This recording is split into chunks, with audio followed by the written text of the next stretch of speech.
Halo semuanya, di tahun 2022 ada perubahan besar-besaran di Kementerian Sosial Republik Indonesia. Tentunya perubahan ini akan juga berdampak terhadap Bansos PKH dan juga Bansos BPNT. Makanya KPM perlu mempersiapkan diri menyongsong perubahan ini. Karena nantinya kemungkinan akan juga banyak KPM yang bansosnya tidak cair akibat perubahan ini. Nah, kira-kira perubahan seperti apakah itu? Makanya silakan Anda simak informasi pada video saya kali ini sampai tuntas. Seperti biasa, mohon nanti videonya jangan dipercepat agar tidak menimbulkan kebingungan yang berkelanjutan dan tidak menimbulkan kesalahpahaman. Baik, silakan disimak informasinya.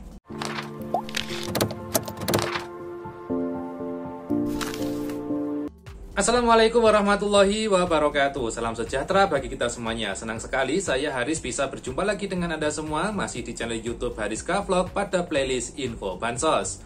Semoga bagi Anda semua yang selalu senantiasa menyimak informasi pada channel saya kali ini, mudah-mudahan tetap diberi kesehatan, dilancarkan rezekinya, dipermudah segala urusannya, dan pastinya semakin sukses. Berikut juga bagi yang mungkin saja baru bergabung di channel saya ucapkan selamat datang dan mari turut mendukung channel ini untuk terus berkembang dengan diklik jempolnya, diklik subscribe bagi yang belum, dan juga silakan untuk dibantu di-share video ini di media sosial Anda semua. Baik, saatnya kita akan masuk ke dalam topik pembahasan kita kali ini. Sobat netizen semuanya dimanapun Anda berada, terima kasih ya sudah selalu menyimak informasi di channel YouTube Hariska Vlog. Dan pada kesempatan kali ini itu kita mengangkat topik terkait perubahan besar-besaran di Kementerian Sosial Republik Indonesia. Dan tentunya perubahan ini nantinya juga berdampak ya terhadap program-program di bawah Kemensos seperti PKH, BPNT, dan lain sebagainya.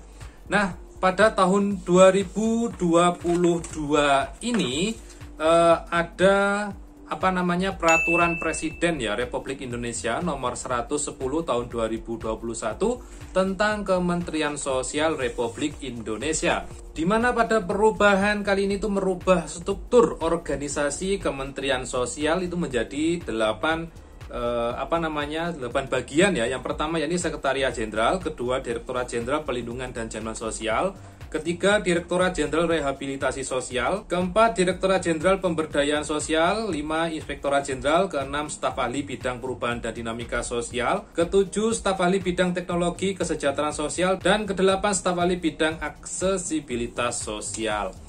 Jadi yang belum tahu ya, sebelumnya untuk Bansos PKH itu berada di bawah Direktorat Jenderal Pelindungan dan Jaminan Sosial.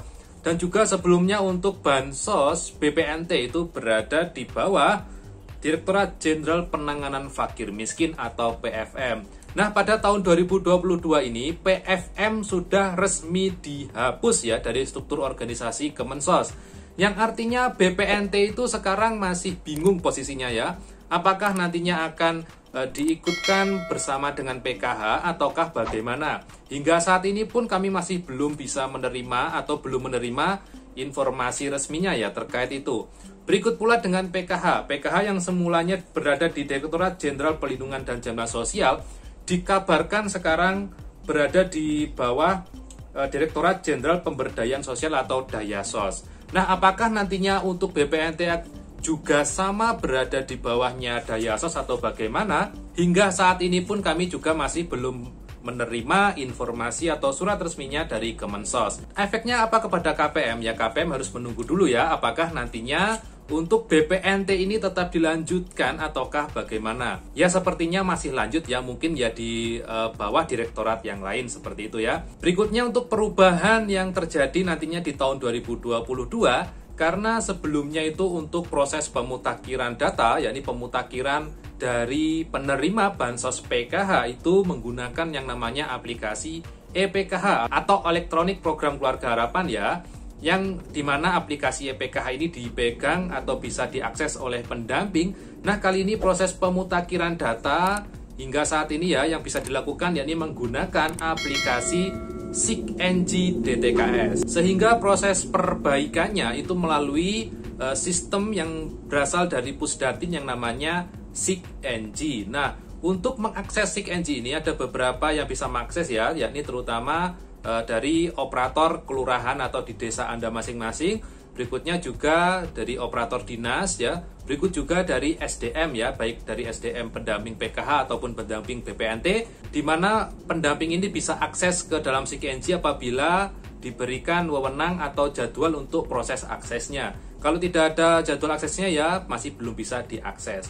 Sehingga untuk perbaikan data yang bisa dilakukan saat ini yakni melalui aplikasi SIG-NG. Nah, dampaknya apa? Karena semua proses perbaikan data ini terpusat menggunakan aplikasi SIG-NG, maka tidak heran banyak sekali warga atau penerima bansos ini yang bansosnya itu kadang tidak bisa cair ya. Karena tadi juga ada yang datang kepada kami, KPM penerima bansos PKH, di mana PKH-nya itu masih bisa cair, namun BPNT-nya itu sudah tidak cair 1 tahun lebih gitu ya. Ternyata setelah kita cek, di sana yang bersangkutan itu ada perbedaan data ya. Perbedaan data pada kartu keluarganya berikut berbeda juga dengan di KTP-nya dan juga kadang berbeda di KKS-nya. Jadi kartu keluarga sejahteranya, KTP dan KK-nya itu semua berbeda. Ya ini meskipun hanya beda nama saja ya. Seperti di sini mungkin Mukholisah ya, di sini Siti Mukholisah, di sini hanya Mukholisah saja. Nah, perbedaan ini tentunya sangat berpengaruh terhadap bansos ya. Karena saat ini, karena di tahun 2022 ini nantinya bansos itu akan terintegrasi dengan data pada Dukcapil ya. Apabila nanti di data kependudukan dan pencatatan sipil berbeda dengan data yang ada pada bansos, sudah pasti nantinya bansosnya tidak bisa cair ya. Jadi hati-hati. Kalau mungkin Anda mengalami hal demikian, segera dikoordinasikan ya terhadap mungkin pendamping Anda ataupun langsung datang ke dinas sosial untuk berkonsultasi terkait perbaikan data Anda sekalian. Karena misal sekarang cair gitu ya, nanti kedepannya itu juga akan bermasalah ya, tiba-tiba bansosnya kok tidak bisa cair seperti itu. Karena melihat perkembangan nanti di tahun 2022, semua data harus sama, baik NIK dengan nama penerimanya. Jadi NIK-nya harus padan, namanya juga harus sama. Berikut juga nanti rekeningnya atau KKS-nya juga harus sama namanya ya. Apabila nanti memang ada perubahan data total ya, mungkin NIK-nya berubah, nomor KK-nya berubah, ya nanti mungkin langkah yang bisa dilakukan yakni pengusulan data baru, sehingga nanti kalau Anda lolos menjadi penerima bansos, nanti Anda akan diberikan kartu baru seperti itu. Nah baik ya, mungkin itu perubahan yang nantinya akan terjadi di tahun 2022 ini. Maka dari itu Anda sebagai KPM juga harus siap menyongsong perubahan ini. Karena memang perubahan-perubahan yang terjadi ini ditujukan agar kedepannya program baik bansos dan sebagainya itu bisa semakin tertata ya, atau juga bisa semakin valid datanya, baik namanya, NIK-nya, dan lain sebagainya. Sehingga proses penyaluran bansos kedepannya bisa lebih lancar ya. Bagi Anda yang mungkin saja bansosnya masih belum bisa cair, segera untuk dicek mungkin ada data yang terkendala atau data Anda ada yang bermasalah. Itu jelas ya. Kalaupun ada data bermasalah, segera dikoordinasikan untuk dicarikan solusinya. Seperti itu ya, apakah nanti hanya diperbaiki ataukah diusulkan sebagai penerima baru. Baik, mungkin itu dulu informasi yang bisa saya sampaikan ya. Mudah-mudahan informasinya bermanfaat. Ketemu lagi dengan saya Haris di video saya berikutnya. Wassalamualaikum warahmatullahi wabarakatuh.